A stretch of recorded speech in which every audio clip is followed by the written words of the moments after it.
Hello students, how are you all? I hope you all are fine. Let's start the vocabulary. So, word with silent C pronunciation. यानी कि आज हम उन words को देखेंगे जिनके अंदर C साइलेंट होता है. साइलेंट का मतलब है कि इसका कोई साउंड नहीं निकलता है ना.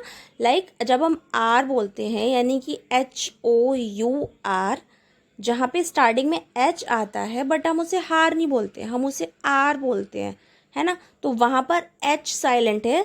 सेम यहाँ पर भी कुछ ऐसे वर्ड्स हैं जिनके अंदर सी साइलेंट है. Okay, like ascent. अब एसेंट पे कहीं भी सी का साउंड आया? No. Conscious, is there C sound? No. Disciple, क्या इसमें सी साउंड है? No. Muscle, is there C sound? No. Scenario, is there C sound? No. Now, scene, is there C sound? No. तो ये ऐसे words हैं जिनमें कहीं भी सी का साउंड नहीं आता. सी यहाँ पर साइलेंट है. तो आपको ध्यान देना है इनके प्रोनाउंसिएशन पर, बिकॉज प्रोनाउंसिएशन इसका बिल्कुल करेक्ट होना चाहिए. प्रोनाउंसिएशन में कहीं भी सी नहीं आना चाहिए. Okay, now let's start the class. In previous class, we were discussing about the rules of articles. Okay, now we will continue. When to use the, हमें the कब यूज़ करना है? For parts of the world, यानी कि दुनिया के किसी भी भाग के बारे में जब आप बात कर रहे हो तो आप उसके पहले आर्टिकल द यूज़ करोगे. Like Middle East, Middle East is the part of the world, so we will use the. South, South is also the part of the world, so we use the. Next is desert and forest. Deserts and forest के name से भी पहले हम the use करेंगे. Sahara desert, ये desert का नाम है तो हम इससे पहले the यूज करेंगे. मंदाई forest, it is also the name of the forest, so we will use the article. Okay. Next is when to use a. हमें ए कब यूज करना है? Before words that begin with consonant, यानी कि जब आपके words अगर consonant letter से स्टार्ट हो रहे हैं तो आपको आर्टिकल यूज करना है. और आपको एक चीज़ और याद करनी है, ए एंड एन हम हमेशा सिंगुलर नाउन्स के साथ ही यूज़ करेंगे. अगर आपका जो नाउन है that is singular, then we will use a और an according to the rule. Okay, next is when to use an. An हमें कब यूज़ करना है? Before all words that begin with the vowel A E I O U, यानी कि जब आपके words vowel A E I O U से start हो रहे हैं तब आपको आर्टिकल एन यूज़ करना है. लाइक एग, एग आपका ई से स्टार्ट हो रहा है तो आप एन लगाओगे. आंट में ए आपका वॉवल है तो आप इससे पहले भी एन आर्टिकल यूज़ करोगे.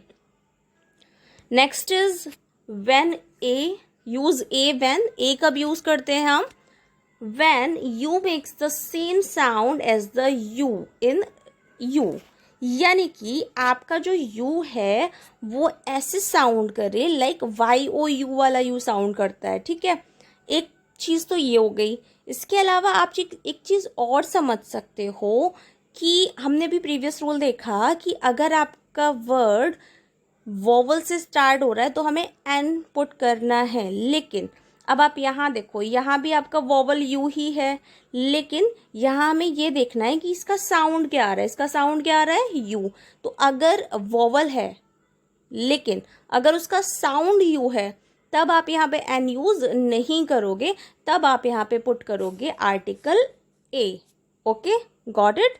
एंड वन मोर थिंग, आपको सबसे ज़्यादा ध्यान इस बात पे देना है कि जिस भी वर्ड के आगे आप आर्टिकल यूज़ करना चाहते हो उस वर्ड का जो प्रोनाउंसिएशन है, उसका जो फर्स्ट साउंड है वो वॉवल है या कॉन्सोनेंट है. अगर वो वॉवल है तो आपको हमेशा एन ही यूज़ करना है, and if it is consonant then you have to add a. Okay, next is use a when. A हमें और कब यूज़ करना है? O makes the same sound as W in won, यानी कि आपका यहाँ भी सेम रूल है. अब जैसे O आ रहा है दैट इज वॉवल, हमें वोवल से पहले क्या पुट करना होता है, एन पुट करना होता है, लेकिन यहाँ पर जो ओ है आपका वो वोवल साउंड नहीं प्रोनाउंस कर रहा है, वहां से साउंड आ रहा है डब्ल्यू का, यानी कि वन आइड मॉन्स्टर। तो हमने जब वन बोला तो वन में क्या आ रहा है, व क्या है, एक व्यंजन है। आपने हिंदी में स्वर और व्यंजन पढ़ा होगा, तो यहाँ पे जो साउंड आ रहा है वो व्यंजन का आ रहा है, कॉन्सोनेंट का आ रहा है, डब्ल्यू का आ रहा है, व का आ रहा है, ठीक है। तो यहाँ भी हम सिर्फ ओ को देखकर एन पुट नहीं करेंगे, यहाँ हम साउंड चेक करेंगे। अगर साउंड हमारा आ रहा है व्यंजन का तो हम यहाँ क्या पुट करेंगे, ए। ओके, आई होप आपको ये पॉइंट क्लियर हुआ होगा। नेक्स्ट, ना होमवर्क टाइम, यूज ए, एन और द इन ईच सेंटेंस, यानी कि आपको यहाँ पे जो ब्रैकेट्स में आर्टिकल दे रखे हैं इनको चेक करना है कि कौन सा आर्टिकल आपके सेंटेंस में फिट हो रहा है और वही आपको पुट यहाँ करना है। Like Ismail spoke to dash woman who had waved to him. अब अ वुमन या the woman. My mother bought me dash expensive watch, a watch या an watch. Cherry borrowed dash book from the library, a book या an book. Okay, now you have to do this work by your own. Thank you, class.